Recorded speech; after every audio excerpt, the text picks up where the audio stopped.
Hello, good afternoon. मैं हूं प्रतिभा, assistant professor botany department. हम कल पढ़ रहे थे प्लांट सक्सेशन। इसमें हमने देखा था कि सक्सेशन की क्या डेफिनेशन होती है और सक्सेशन किस टाइप्स के होते हैं, सक्सेशन का क्या कॉज होता है, और उसमें हम देख रहे थे कि सक्सेशन की क्या प्रोसेस होती है।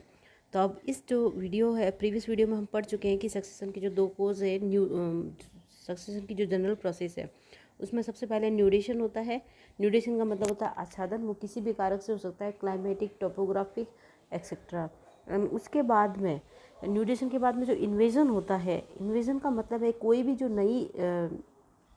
नए जो बीजाणु है या नया पादप जो है वो नई जगह के लिए इंट्रोड्यूस होता है और अपने आप को अनुकूलन बनाने के लिए पूरा करता है। तो उसमें हमने देखा था एकेसिस होता है। एकेसिस का मतलब है कि उस पूरे पादप का अपना जीवन चक्र जो है वो एक पूरा हो जाना। तो इस तरह से इसका जो नेक्स्ट जो तीसरा प्रोसेस है वो है कंपटीशन एंड रिएक्शन। अब कंपटीशन एंड रिएक्शंस में क्या होगा कि जो पादप वहाँ इन्वेज हो चुका है, जिसका वहाँ आस्थापन हो चुका है अच्छे से, अब वो अपनी जाति में वृद्धि करने लगेगा। अब इस तरह से वो अपनी जाति को बहुत ज़्यादा बढ़ाने की कोशिश करेगा। लेकिन इतने सारे पौधों में केवल वही पौधे जीवित रहेंगे जो कंपटीशन में जीत जाएंगे। आपने डार्विन का जो सिद्धांत है वो पढ़ा ही होगा। तो इसमें जो कंपटीशन होता है वो इंट्रा स्पेसिफिक या इंट्रा स्पेसिफिक, या इंटर स्पेसिफिक का मतलब है दूसरी जाति के साथ, इंट्रा स्पेसिफिक का मतलब है स्वयं की जाति के साथ। तो इंटर स्पेसिफिक यानी अंतर जाति, यानी कि दो जातियों के बीच में, और इंट्रा स्पेसिफिक यानी कि अंतर जातीय, स्वयं की जाति के बीच में इनका प्रतिस्पर्धा चलती है। स्वयं की जाति के बीच में भोजन के लिए हो सकती है और इंटर स्पेसिफिक के लिए हैबिटेट्स के लिए हो सकती है। तो अलग अलग रीज़न की वजह से इनमें आपस में कंपटीशन होता है और जो सबल और सक्षम पौधे होते हैं वो रह जाते हैं, वे फिर प्रजनन करते हैं।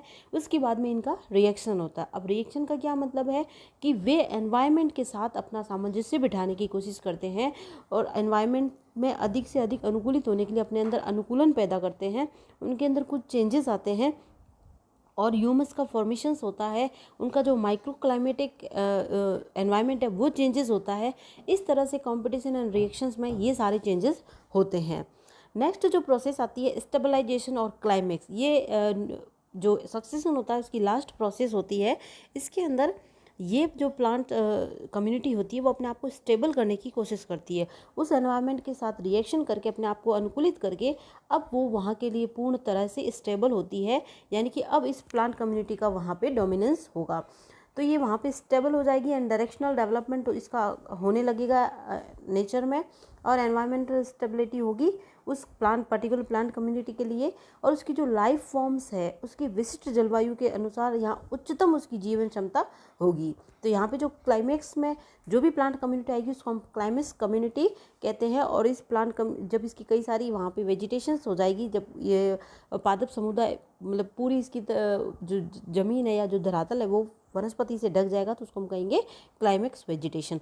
तो इस तरह से जो सक्सेशन होता है उसकी जनरल प्रोसेस जो है वो इन चार पदों में पूर्ण होती है: nudation, invasion, and then competition and reaction, and then stabilization और क्लाइमेक्स।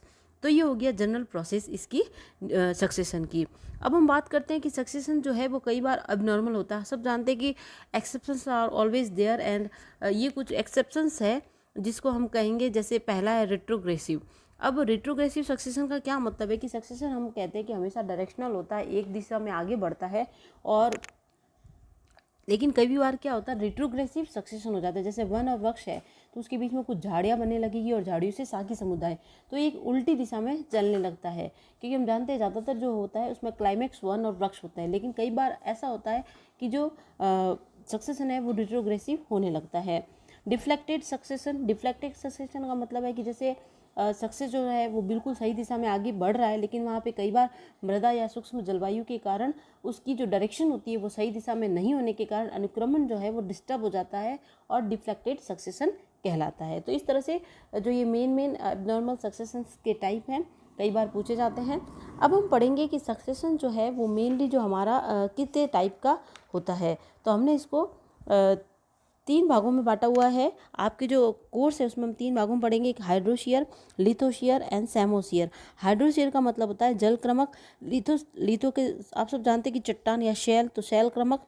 और सैमो का मतलब होता है मिट्टी, बालू मिट्टी, यानी कि बालुकीय क्रमक। तो इस तरह से ये 3 हम पढ़ेंगे जिसमें हमें अच्छे से समझ में आ जाएगा कि सक्सेशन होता किस तरह से है। तो हम सबसे पहला एग्जाम्पल यहाँ पे लेंगे हाइड्रोस्फीयर यानी कि जल क्रमक का।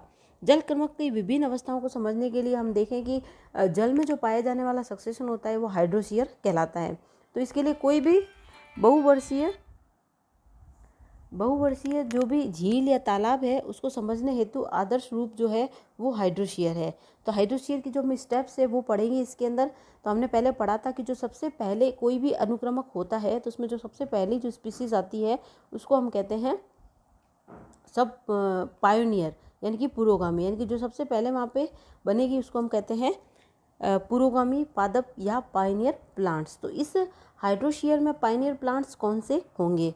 तो पहले हम बात करते हैं कि जो पानी है उसकी जो ऊपरी सतह होती है इसमें हमेशा सदैव प्लवमान पादप यानी कि फ्लोटिंग प्लांट्स जो होते हैं वो वृद्धि करते हैं। तो इसमें ये एकोसिकी भी हो सकता है या कॉलोनियल फॉर्म भी हो सकती है। तो इनको हम कहेंगे पुरोगामी पादप। इनकी जो पादप जीवन है इसमें लंबा पादप जीवन अनुपस्थित होता है। और पुरोगामी पादप में हम एग्जाम्पल्स लेते हैं फ्री फ्लोटिंग प्लांट्स में ये डाइटम्स आ जाएंगे, डेस्माइट्स आ जाएंगे, साइनोफाइसीस सेवा जो है वो है, क्लोरोफाइसी जो है उनको हम लेंगे। तो इस तरह से ये सारी जो एल्गी है वो सब आ जाएगी फ्री फ्लोटिंग प्लांट या फिर पायनियर स्टेज में सबसे पहले। नेक्स्ट जो है सबमर्ज्ड स्टेज आएगी। सबमर्ज्ड का मतलब होता है पूरी तरह से पानी में डूबे हुए रहना, निमग्न। तो इसमें निमग्न पौधों का मतलब होता है कि ये पूर्णतया पादप जो होते हैं जल में डूबे रहते हैं, लेकिन इनकी जो जड़ें होती है वो कीचड़ में स्थिर या पूर्ण रूप से जमी हुई नहीं होती है। तो ऐसे शैवालों के आने से क्या होता है कि गहराई में जो जल के पोषक तत्वों या जो भी प्रकाश की तीव्रता है वो इन निमग्न पादप तक नहीं पहुंच रही थी। तो अब धीरे धीरे जो ये शैवाल जो है इनकी जगह जो है फ्री फ्लोटिंग की निमग्न पादप लेने लगते हैं। निमग्न पादप में कौन कौन से आ जाएंगे? कुछ इसमें शैवाल्स भी आएंगे जैसे एनाबिनोप्सिस, एनाबिना, माइक्रोसिस्टिस, डाइटम्स। और इसमें कुछ जो प्लांट्स हैं उसमें हाइड्रिला, एलोडिया, पोटामोजिटॉन, वेलेस्नेरिया, यूट्रिकुलेरिया, ये सारे प्लांट्स जो है वो सबमर्ज्ड कैटेगरी में आएंगे। तो इस प्रकार के जो पादप होते हैं ये जल में यूट्रोफी यानी कि सुपोषण को बढ़ाते हैं। अब यूट्रोफी क्या होता है कि जो भी नील हरित शैवाल है इनके अंदर नाइट्रोजन फिक्सेशन की क्वालिटी होती है, आप सबको पता है। तो ये जल में जितने भी पोषक तत्व हैं या कार्बनिक पदार्थ हैं उनकी मात्रा को धीरे धीरे बढ़ाने लगते हैं नाइट्रोजन फिक्सेशन के द्वारा। इसमें जो ग्रीन एल्गी जो ब्लू ग्रीन एल्गी या ग्रीन एल्गी जो है जैसे स्पाइरोफायरा, क्लेडोफोरा, इन सब का भी एक तंतुमय जाल बनने लगता है। तो ये पोषक पदार्थों की वृद्धि करने लगते हैं। जब जल में जो भी रासायनिक पदार्थ या पोषक तत्व है उनके साथ इनकी भी ग्रोथ होती रहती है। फिर क्या होता है कि जब इनकी डेथ हो जाती है तो इनके साथ साथ कई सारे मृत जो भी अवशेष होते हैं वो तालाब के पैंदे पे जमा होने लगते हैं। तो इससे क्या होता है जल की गहराई भी कम होने लगती है। और कई सारे पादप जो होते हैं जल निमग्न उनके अवशेष जो होते हैं वो ह्यूमस में परिवर्तित हो जाते हैं, यानी कि बहुत सारा कार्बनिक पदार्थ जो है वो जल के तलाशय में मतलब जलाशय के तल में या तालाब के तल में जमा होने लगता है। तो इस तरह से जल की गहराई कम होने लगती है, कार्बनिक पदार्थों की मात्रा बढ़ने लगती है। तो इस अवस्था को हम कहते हैं यूट्रोफी और इस प्रोसेस को हम कहते हैं सुब यूट्रोफिकेशन। तो इस तरह से ये जो जल में यूट्रोफी जो स्थिति है वो उत्पन्न होती है। लेकिन इससे क्या होता है कि जल की जो ऑक्सीजन है उसमें कमी आने लगती है, बीओडी जो होती है वो बढ़ जाती है। बीओडी का मतलब होता है बायोलॉजिकल ऑक्सीजन डिमांड। अब उसके बाद में कौन आता है? Floating stage. अब फ्लोटिंग स्टेज क्यों आती है? क्योंकि हम जान रहे हैं कि जल की गहराई कम होती जा रही है, पोषक तत्वों का संग्रहण ज़्यादा हो रहा है। तो ये जो जल निमग्न पादप है वो अपने आप को अब इसमें स्थापित करने में सक्षम नहीं होते हैं। तो निमग्न पादपों का स्थान जो होता है वो धीरे धीरे कौन लेने लगता है? फ्लोटिंग स्टेज या प्लावमान अवस्था। ये अभी पहले हम पढ़े थे फ्री फ्लोटिंग, अब ये जो है ये स्थिर फ्लोटिंग या स्थिर प्लावी पादप होंगे। इसमें से कुछ स्वतंत्र रूप से तैरने वाले होंगे लेकिन जो मेनली होंगे वो स्थिर प्लावी पादप होंगे। अब जल की सतह पर जो स्वतंत्र रूप से अगर रूटलेस फ्री फ्लोटिंग प्लांट की हम बात करें तो उसमें हम लेंगे नाम लेमना, पिस्टिया, आइकोर्निया, वुल्फिया। अब देखो बुक्स में बहुत सारे एग्जाम्पल्स है, लेकिन आपको मेनली 2 से 3 एग्जाम्पल याद रखने हैं। जैसे हाइड्रोस्फीयर पे बड़ा क्वेश्चन आता है तो आप जब भी जो भी स्टेजेस हैं उनका नाम लोगे तो आप बिना एग्जाम्पल के आगे नहीं बढ़ सकते। अगर आप बिना एग्जाम्पल के सारा वर्णन कर लिया तो आपके नंबर जो है वो 0 हो जाएंगे, बिल्कुल नंबर नहीं मिलेंगे। स्टेजेस लिखने के नंबर्स नहीं होते हैं क्योंकि आपको जब तक एग्जाम्पल्स के साथ उसको डेफिनेशन को या जो भी स्टेजेस उसको नहीं बताओगे तब तक सामने वाले को समझ में आ जाएगा, लेकिन वो ये जानेगा कि आपको क्या आता है क्या नहीं आता है। तो इसलिए जब भी चाहे इसकी बात नहीं है, आप कोई भी लाइफ में जो भी कंपटीशन एग्ज़ाम दें, जैसे आरएस का मेंस दे या आईएएस का मेंस दे, आप और आगे बढ़ें, जो आईएफएस है या आरएफएस है या कोई भी एग्ज़ाम्स जो होंगे जो रिटन है, उसमें जब भी आपसे कोई डेफिनेशन मांगे या जब भी कोई चीज़ का वर्णन मांगे तो उसमें एग्जाम्पल्स ज़रूर दीजिए। एग्जाम्पल्स जो है वो आपके जो भी एक्सप्लेन करने के तरीके को बढ़ा देता है। तो इस तरह से आपको एग्जाम्पल्स बहुत ज़्यादा याद नहीं होते तो ठीक है, लेकिन 2-3 एग्जाम्पल आपको याद रखने ही पड़ेंगे। तो फ्लोटिंग स्टेज जो पादप है उसमें लैम्ना, पिस्टिया, आइकोनिया, ये सारे पादप आएंगे। तो ऐसे पादप जिनकी पत्तियां जल की सतह पर स्वतंत्र रूप से तैरती रहती है, लेकिन इनका पर्णवृत्त यानी कि पीटियोल्स है, इनका जो राइजोम्स है, इनके जो तालाब की पेंदा या कीचड़ जो है उसमें स्थिर हो जाता है, तो ये कहलाते हैं रूटेड फ्लोटिंग। तो इसमें 2 तरह के आ गए, rootless free floating and rooted floating. ज़्यादातर इसमें रूटेड फ्लोटिंग प्लांट्स को हम इकट्ठा करते हैं, जिसमें हम जैसे आपने कमल का पादप देखा होगा, निलंबो। तो निलंबो में क्या होता है, उसकी पत्तियां जो होती है वो तैरती रहती है, लेकिन उसका पीटियोल्स और उसकी जो जड़ें होती है वो उस मतलब पानी के अंदर होती है। तो इस तरह से प्लावी या प्लावमान जो पादप है वो निमग्न पादपों की जगह ले लेते हैं और अपने जनन के द्वारा धीरे धीरे इनकी संख्या बढ़ाते हैं। इन पत्तियों के जल की सतह पर तैरने के कारण जो निमग्न पादप है उनको प्रकाश आसानी से नहीं मिल पाता है, तो वो धीरे धीरे लुप्त होने लगते हैं। और यहाँ तक कि जो आइकोनिया है या साल्विनिया है, ये वृद्धि करके पूरे जल पर फैल जाते हैं। तो आपको पता ही होगा, जिसको हम वाटर ब्लूम या एल्गल ब्लूम कहते हैं, तो ये स्थिति भी बहुत ज़्यादा डेंजरस होती है। तो इस प्रकार से प्लावमान जो पादप है उनमें धीरे धीरे अब वाष्पोत्सर्जन होने लगता है, जल का वाष्पन होने लगता है।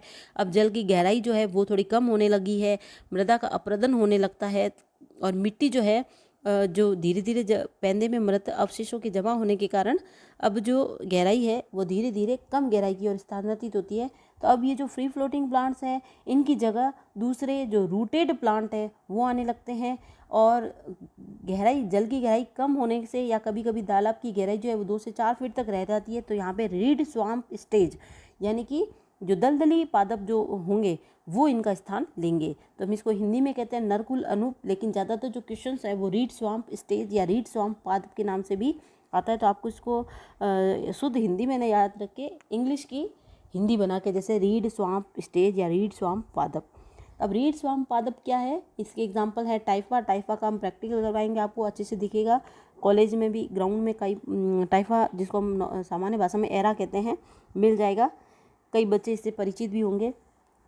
अब रीड स्वाम्प स्टेज का कैसे आएगी, ये रूटेड जो फ्लोटिंग प्लांट है उनको रिप्लेस करेंगे। क्यों करेंगे, क्योंकि जलाशय के जो किनारे हैं वहाँ पे मिट्टी का अपरदन हो चुका है, मृत अवशेष जो है उनके जमा होने के कारण अब ये नए पादप जो है रीड स्वाम्प पादप जो है वो इनकी जगह लेंगे।